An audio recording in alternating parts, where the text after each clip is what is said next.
Good morning, everybody, and welcome to this morning's Business Recovery Planning webinar, which is hosted by myself, Joan Adams.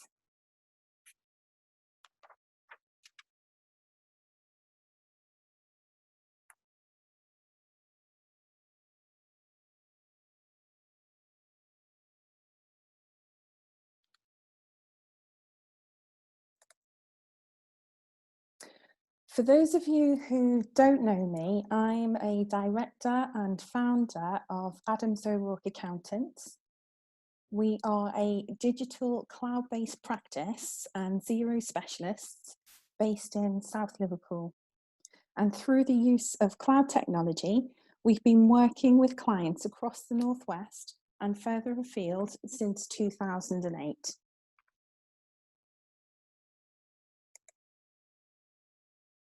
Now, for those of you who are unfamiliar with the features of Zoom, I'll just take a moment to briefly explain how the platform works and how you can use it.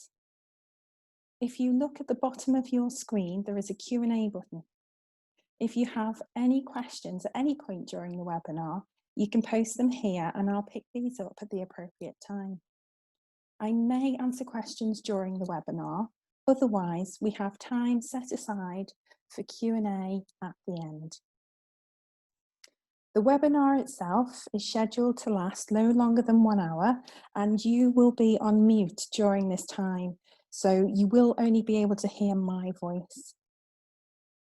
It's also worth noting that the session will be recorded, so if you want to revisit any of the points raised again, or if you have to leave at any point before the end, you will have the option to watch and listen to the recording at a later time. So let's get started with a thought for the day. Smooth seas don't make skillful sailors. I feel this quote is particularly apt currently. If you think of where we are right now, and if you can successfully steer your business through the next 12 to 18 months, you will have a far stronger and more resilient business on the back of the decisions and actions that you take now.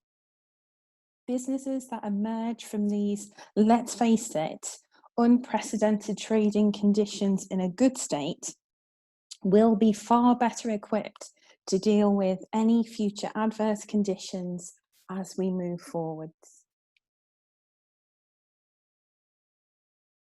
So, before we get started with our agenda, I want to make it really clear that when we talk about business recovery today, I'm specifically talking about how we can improve our businesses right now. We are not insolvency specialists, we're accountants.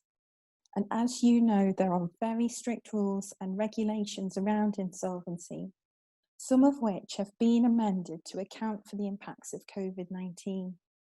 However, if your business is unable to continue to trade as a result of solvency or finance issues, then please do get in touch and we will of course refer you to suitably qualified specialists.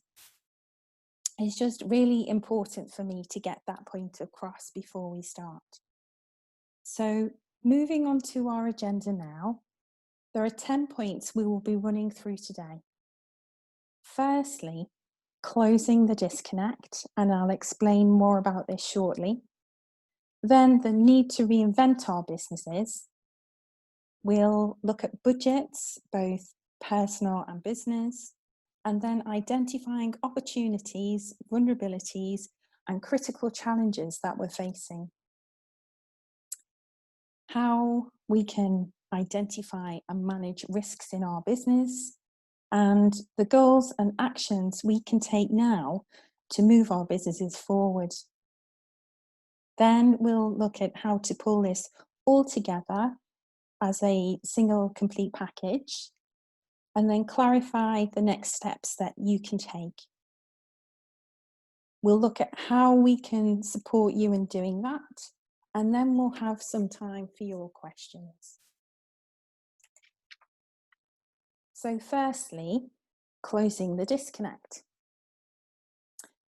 I want to share some thoughts about how we can stay better connected at this time. I'm not just talking about how we can be better connected with technology, for example, hosting webinars like these. I'm coming more from the perspective of how we can work together more effectively now and in the future, where your expertise from running your own business can be combined with ours and the benefit we have of looking under the bonnet of many businesses on a daily basis to create outcomes that would possibly not be available if you were working alone.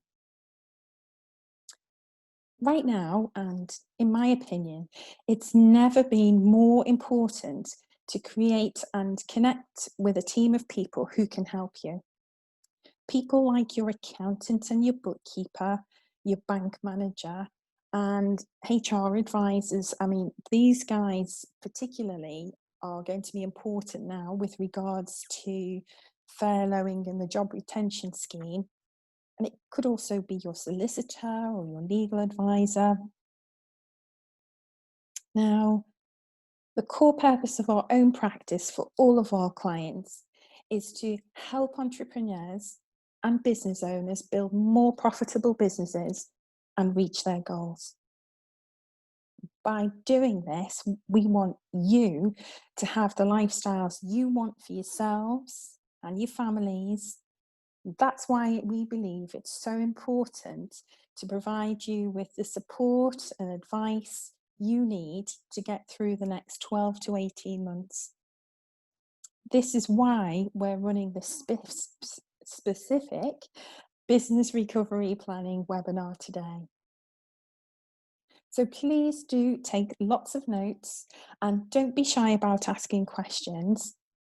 There is no such thing as a daft question. And let's face it, if you're thinking it, it's highly likely somebody else is too. So let's get into it.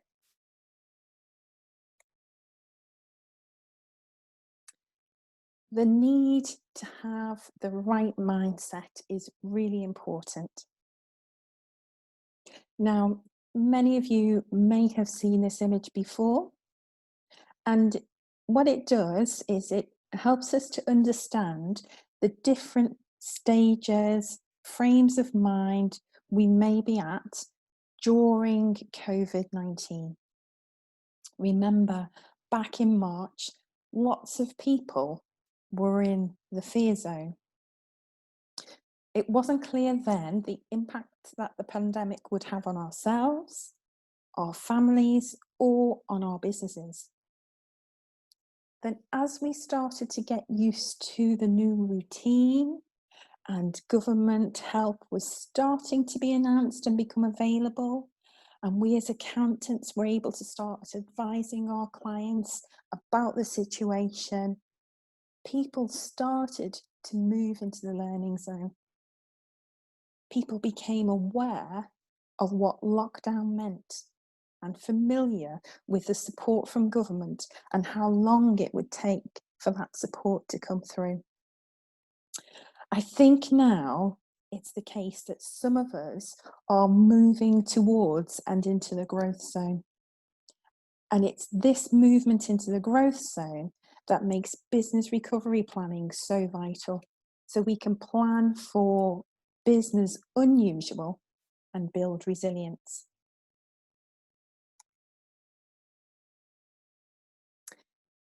The need to innovate.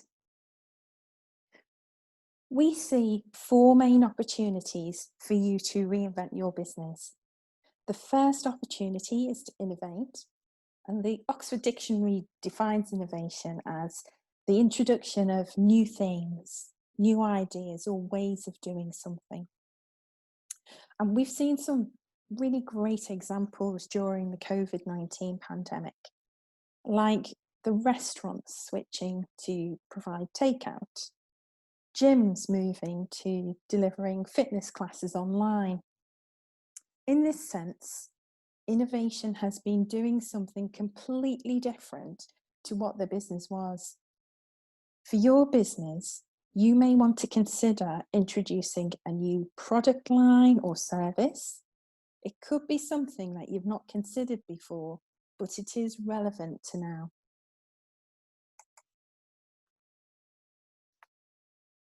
The second way to reinvent is to re-engineer. In other words, using what you've already got to produce something completely different. A great example of re-engineering is the 7 Formula One teams who took up the NHS challenge in the UK to make ventilators. Also, the gin distillers in the UK who use their plant and machinery equipment to switch to producing from gin to producing hand sanitizer. The need to adapt. The third way to reinvent your business. Or change the way you deliver products or services. In other words, if we take this new normal or the new business environment that we find ourselves in now, ask yourself, how can we change to suit this environment better? For many businesses, that has meant delivering previously face-to-face services and moving them to online, such as accountants delivering this type of support today online. Another great example to share is a local beauty therapy business that emailed their client base offering a free online skin consultation if they buy a product. And as well as this, they're offering new bundles of product and are marketing these as the new home facial solution. Now, that business is unable to offer beauty therapy in the traditional way during lockdown, and probably will be one of the last trades to restart face-to-face trade. So it is needed to adapt, to move to an online solution in order to survive. Essentially, what I'm asking here is you just need to think about how you can adapt what you do right now and in the future. The need to widen your lane. So we know we can reinvent our business in one of 4 ways. We've just been through innovation, re-engineering, and adaptation. So what do we mean by this? Well, what I'm referring to is how you can broaden your product or service offering. A good example is the cafe owner who broadens their offering from pre-packed sandwiches, cakes, teas and coffees, and moves to selling new ready-made meals, pre-boxed sweet treats, and even ingredient bundles, including a recipe card so customers can make their signature dishes at home. Essentially, it's about looking at your main offering and seeing how you can expand it. So, with these 4 ideas in mind, consider what can you do in your business to expand your offering?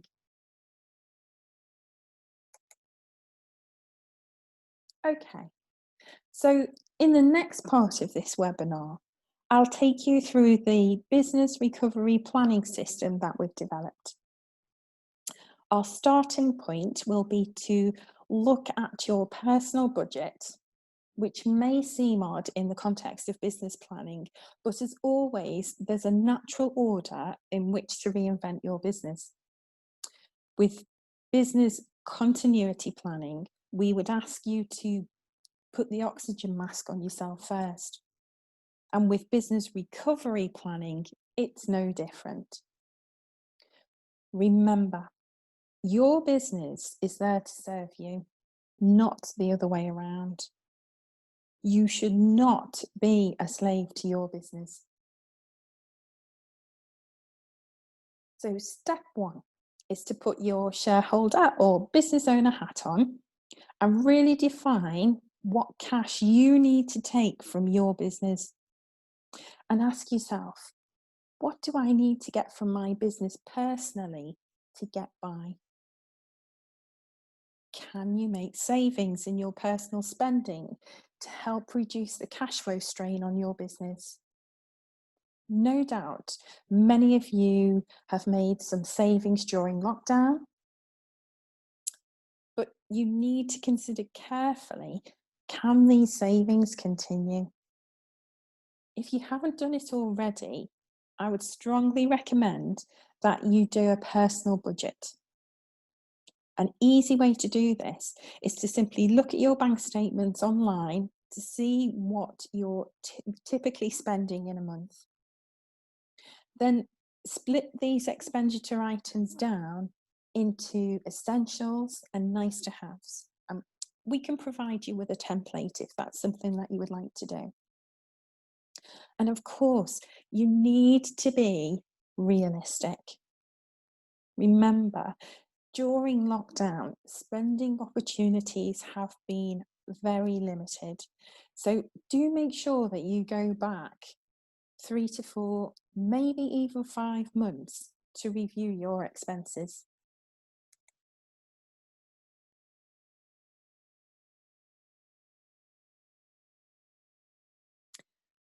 So once you've done your personal budget, the next step is to look at how you can build or revise your business budget.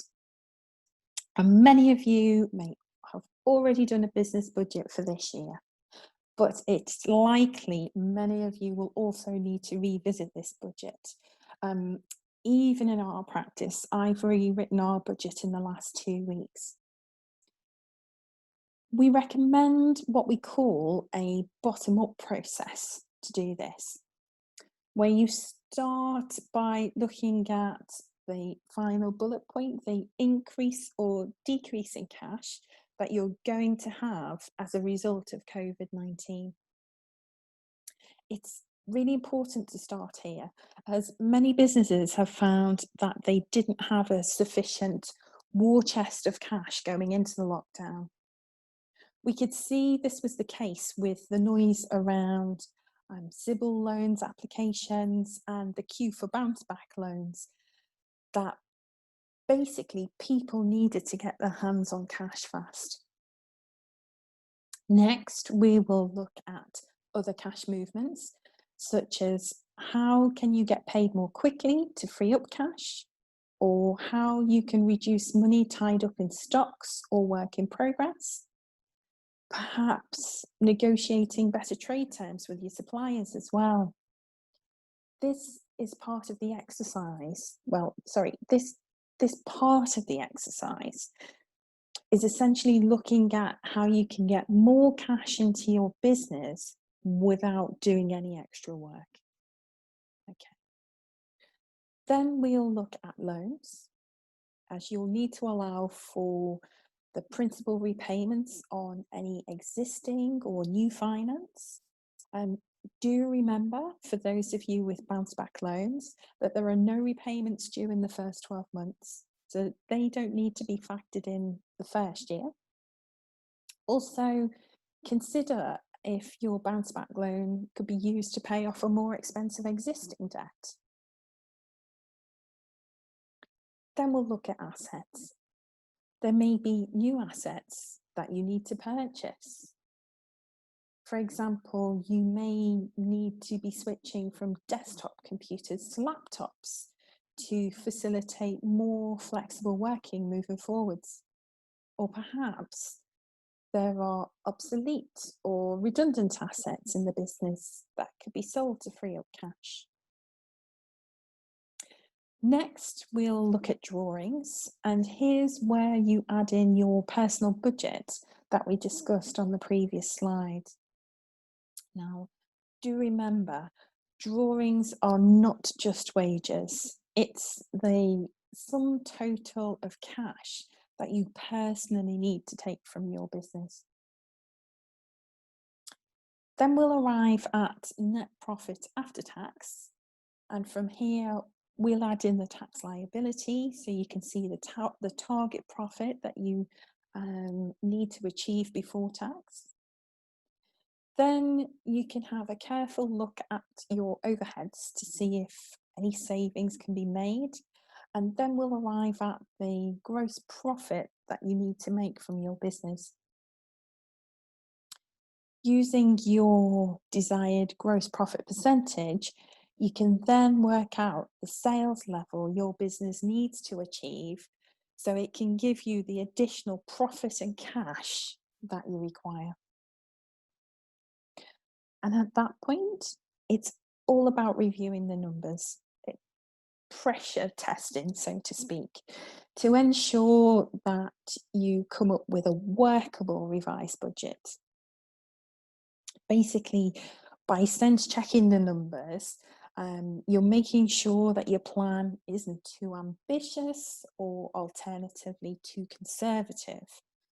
And ideally, from here, you'll then complete a more detailed forecast on a month by month basis so you can track your progress over the next year.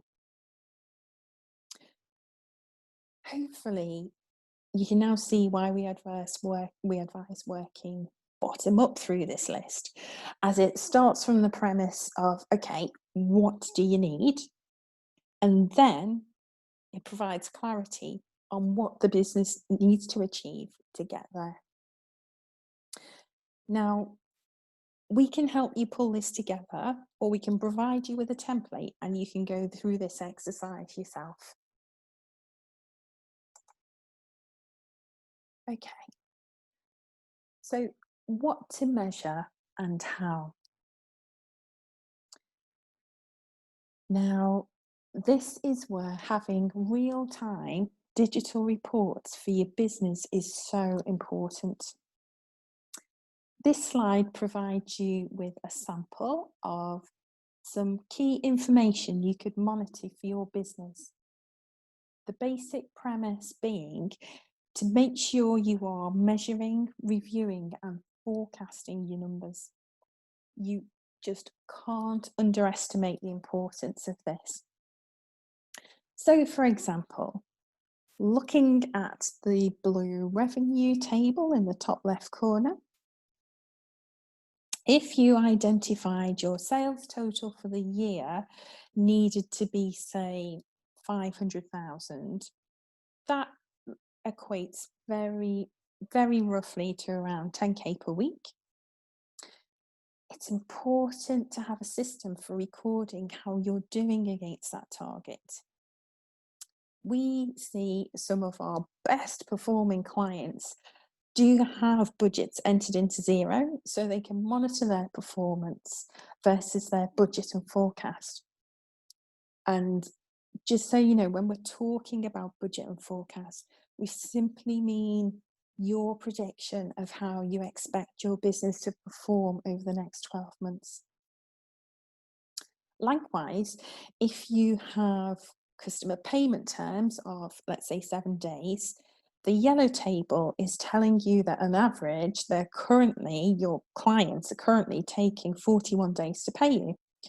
And this is why you want to measure that number to see if it's improving or to highlight if timely corrective action needs to be taken. We also strongly recommend you measure no more than 5 of the most important numbers for your business. We call these key performance indicators or KPIs. Some examples are you could measure daily or weekly sales, look at gross profit by product or service, tracking how much your customers owe you and how much you owe your suppliers. Once you have the KPIs and the budget in place, it's important to have these numbers loaded into your monthly reporting system so you can track your actual results versus your budget.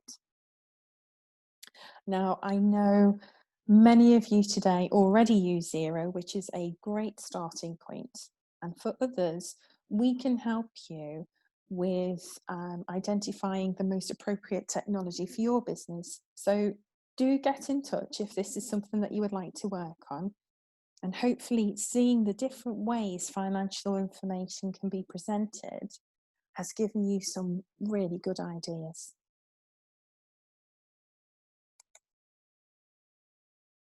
Now, so you've got your budget in place. Now you need to look for opportunities to improve that budget or deliver on that budget. Again, it's really important here not to focus on too many opportunities.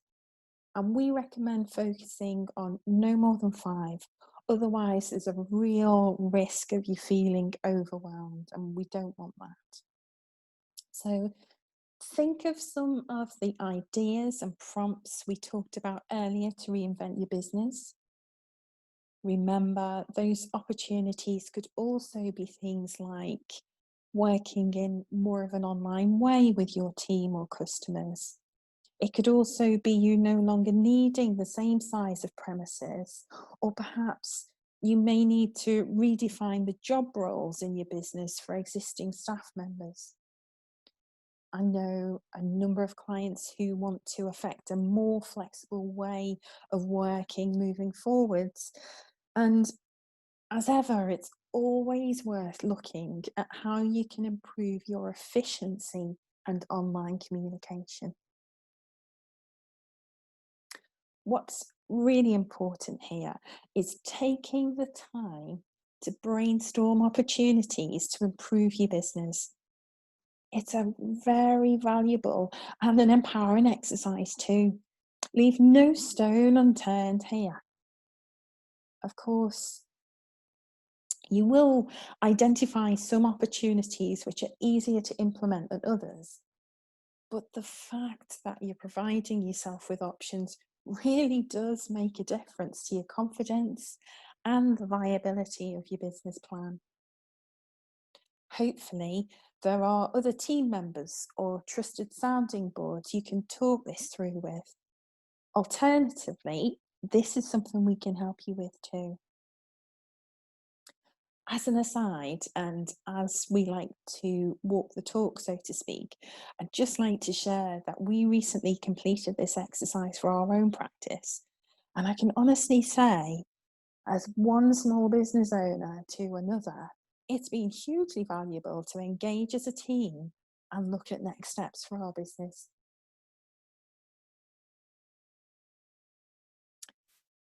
Of course, the flip side of opportunity is vulnerability. And again, think about what are the 5 biggest vulnerabilities in your business right now. They could be things like poor cash flow, a downturn in demand for your current products or services, customers being slow to pay, or your bank overdraft being exceeded, so further finance is required. Once you identify and name those vulnerabilities, it enables you to make a plan to overcome them. Remember the saying, name so you can tame, and that's a great mindset to have. It's really important that you are brutally honest in your assessment of vulnerabilities too. Producing a rosy plan to make you feel better is pointless, and it won't pass muster with any bank in these difficult times. You need to be honest about the situation you're in. I completely recognise that this is not the most comfortable space to be in, but it's really important to see and acknowledge what is going on across all areas of your business and to observe where these vulnerabilities are.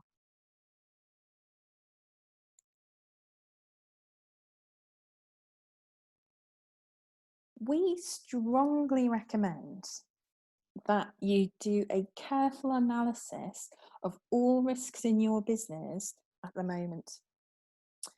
And we find that the best way to do this is to complete a risk register.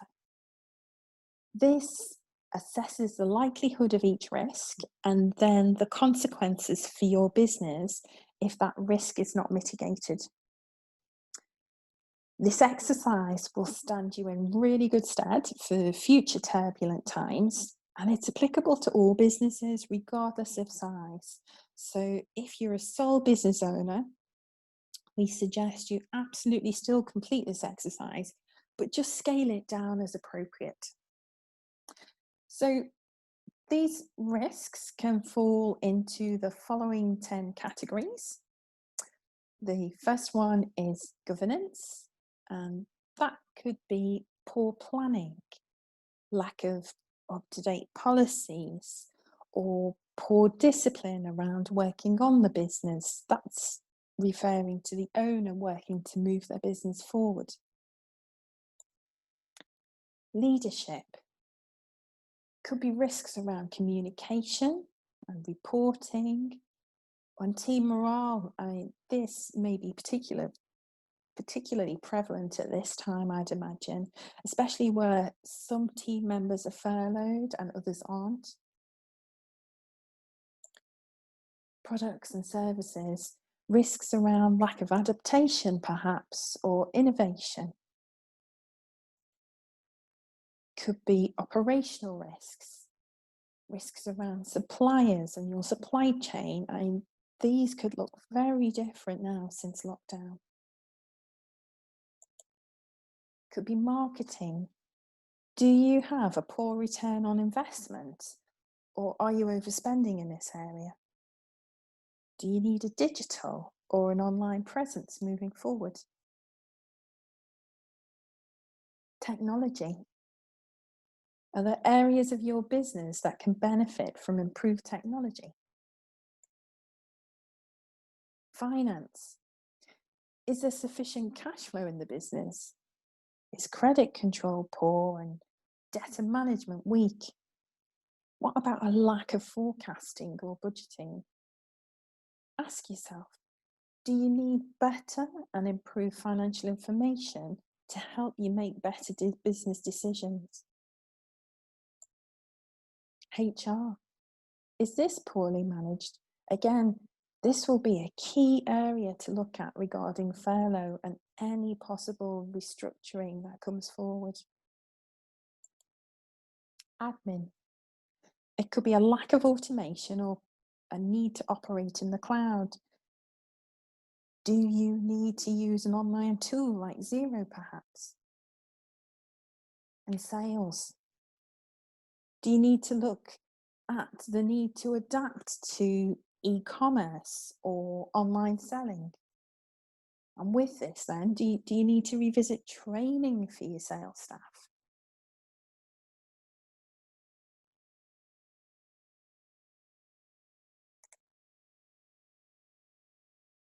Once you've identified the risks, it's important to pull everything together into a structured plan with goals, actions, and responsibilities. So, preparing your business recovery plan is much more detailed than your normal business plan because you get right down into the detail for each department of your business. Now, when you're setting goals, they need to be smart, and all actions need to be assigned to someone who is responsible and accountable for actually completing it. So, when you have a plan, these goals and actions should be updated regularly through some form of regular review process to make sure that everything that needs to be done is being done, and also to check that the plan is on target and it's still relevant.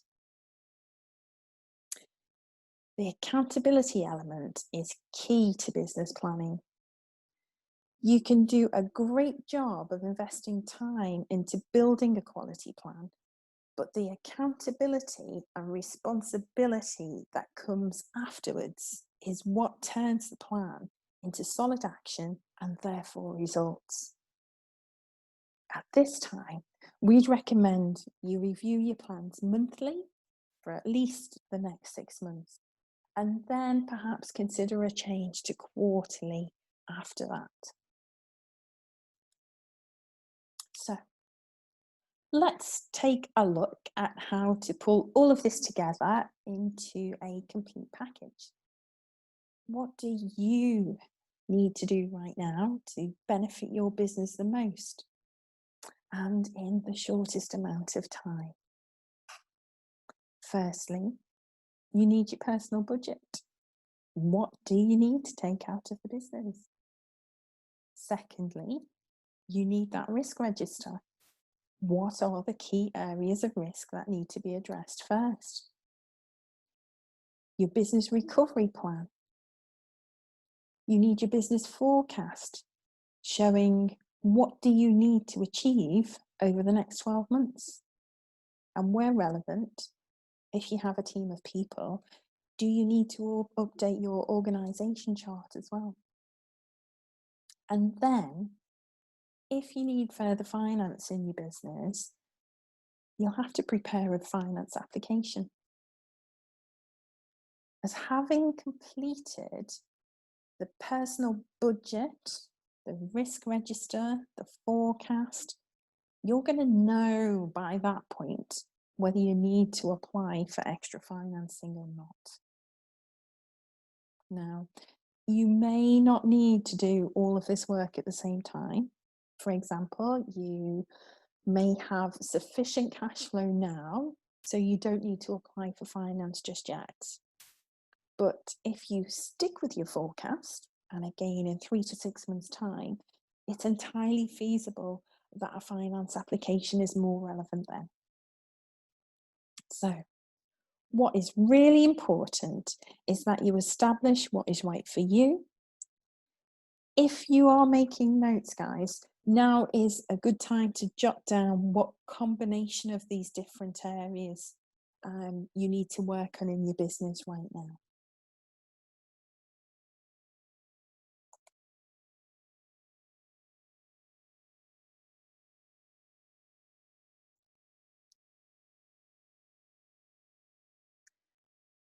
So, we've talked about it a lot so far. Let's have a look at what a business recovery plan would look like, and you can see what's included. The starting point is the executive summary, which I could help you with, and it summarizes where you are now, what your opportunities are, what your big issues are, and what you need to do to move forward. We'll then break it down further to look at spending levels and your role within the business. We'll consider the amount of time that you work in the business. We'll look at that now compared to what your expectations are for in a few years' time.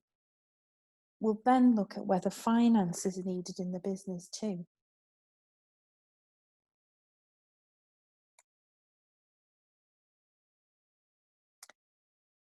In line with the bottom-up basis, the way we work through this process, we'll work out the profit that you'll need to determine, that you'll need, and that will determine the sales levels that you need to be targeting.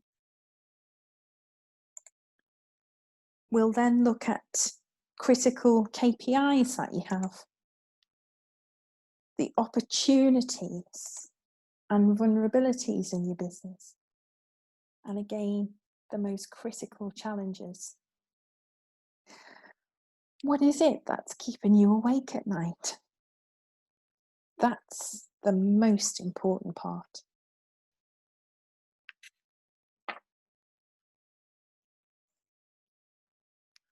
Okay.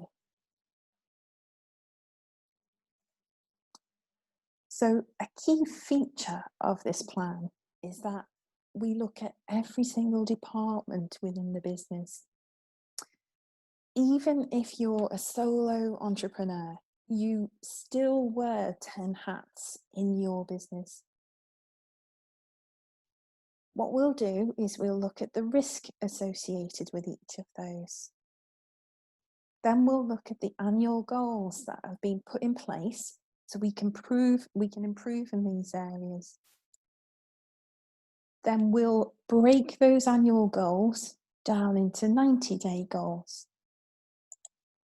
And in order to achieve those 90-day goals, actions will be required. And it's important here, like we mentioned earlier, that each action is assigned to a responsible person with a target date for completion.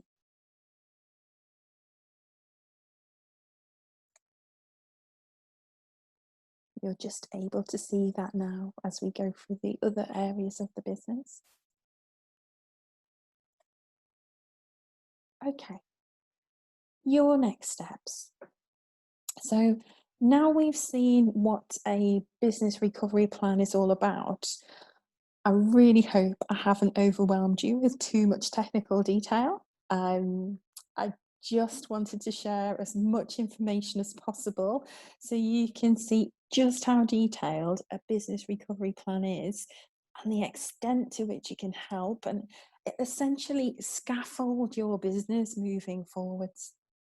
So, what are your next steps from here? Firstly, doing nothing is not an option.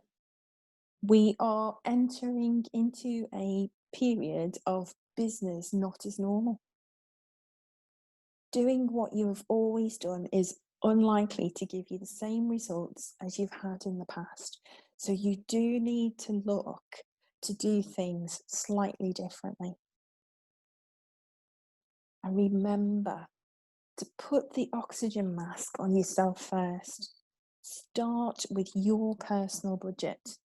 Focus on what you can do, and that will help you to make a plan for your business. Try not to get overwhelmed by the massive information that's out there right now. The more sustainable you can make your business, the better for everyone. And And when I say everyone, I include yourself and your family in that too. It's so much better for stress levels if people know you have a plan and you know where you're going to get to. Remember the infographic I showed you earlier on. Use this plan as a way to move you into that growth zone. And keep in mind, there are 6 months left of 2020. It can be all too easy to write the year off, but remember how we talked about being creative and identifying next steps for you and your business. There's still time to win. And again, we're here for you and we do want to help. So please don't struggle on your own. If you need help, do get in touch. We love seeing clients move forward and thrive. That's the bit of our job that we really enjoy the most. It's a key value of ours to be proactive, to help, and to support you. And I know you've really appreciated the help, guidance, and support we've provided during the pandemic. And we'll continue to keep you up to date and make ourselves available. So if you do need anything, just shout. Now, if we look at some specific ways we can help you, here are some of the service options that we've put together. Okay, so firstly, we can meet with you online, and this is a 4-hour session that we recommend. And well, we actually recommend that this 4-hour session is broken down into two-hour sessions, as it's really tough to stay focused online for 4 hours. Now, what we'd do is we would send you some in-depth pre-work to complete. And I've got to emphasize, it's really important that this is completed by you first, as it sets us up really well to have a very effective and targeted business recovery planning session. And the cost of this is $595, which is half of our usual standard fee. And just as an aside to comment on fees, we've agreed to reduce our standard business planning session charges to half price during COVID-19. And the reason why we're doing that is because we know that cash flow is tricky for some clients just now. And we really want to get this business recovery planning process out to as many people as possible. We don't discount our prices as a rule, but in these unusual circumstances, it just feels like the right thing to do. Um, we also offer a 12-month spread payment option for existing clients as well. Option 2 is the business recovery planning session with a finance application. So think of it in terms of, if you know you're going to submit a CBILS application, then option 2 may be just what you need. And that is 997 plus VAT. And again, there is the option to spread that over 12 months if you are a client. The third option is that we offer you a free complimentary business recovery review. And what happens here is we'll send you a business recovery action list to complete, which is a condensed version of the plan. Once you've completed the action plan, we'll schedule a 15-minute call to review your plan and agree some next steps with you. This is a really good light touch option, but there is the risk that you get started with every best intention, but you never quite finish it, because there's so much distraction right now, and also because there's no time pressure on you to complete the work. So this is definitely an option for you to consider, but if you're a procrastinator or you prefer somebody to lead you through the process, then the online business recovery planning session with my input might be better for you. And the fourth option here is, if you're just feeling a bit stuck at the moment, you're really not sure what direction to go in, then please do just get in touch. Now, if you are going to need to apply for business funding, just as an aside, we believe it's vital that you do prepare a business recovery plan. We know that the benefits that you'll get from these services will be far greater than the fee that we're charging. And what we don't want you to do, the worst thing that you could do, is just to do nothing. At the very least, we invite you to arrange a free complimentary meeting so we can discuss next steps. Okay.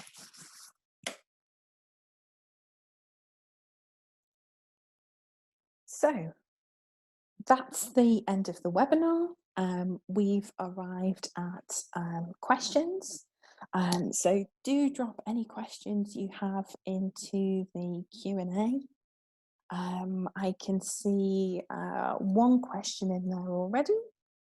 And that is, I love the idea of a business recovery plan, but I'm flat out with work right now. How do I free up capacity to do this work?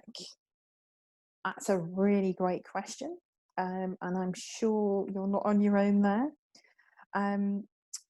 When we look at priorities and talk to clients about this, we often refer to something that's called the Achiever Matrix.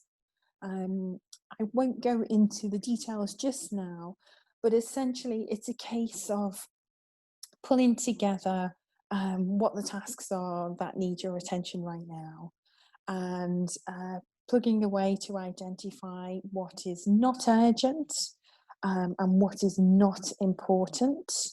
And ideally look for what you can delegate or outsource from that list. And then just be really disciplined about putting time into what's important but not urgent. such as creating a plan for yourself, as this will actually save you time in the future. Um, I appreciate it's really hard to do this when you've got urgent and important work flying at you to deal with right now. But that's why we want to help you and why we've created these resources to help you get started. Okay. I can't see any other questions popping up just at the moment, but if any others do come through after the end of the webinar, we'll get in contact and we'll provide you with some answers. So, before we go, I thought I'd share this quote with you. Things may never go back to normal. You need to create a new normal, and that's okay. What I'd like you to do now is to make a simple plan from today. Commit to at least 3 actions that you'll take a result of attending this webinar.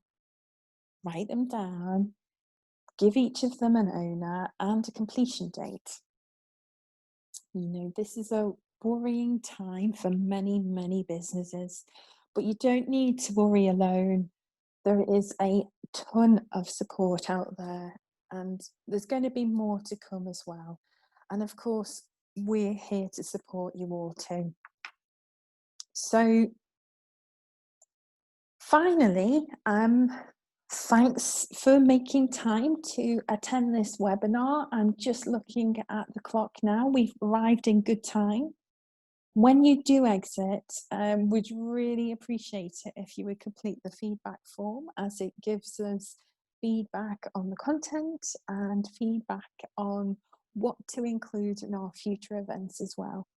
So have a great rest of the week, everybody, and thank you for attending. Goodbye.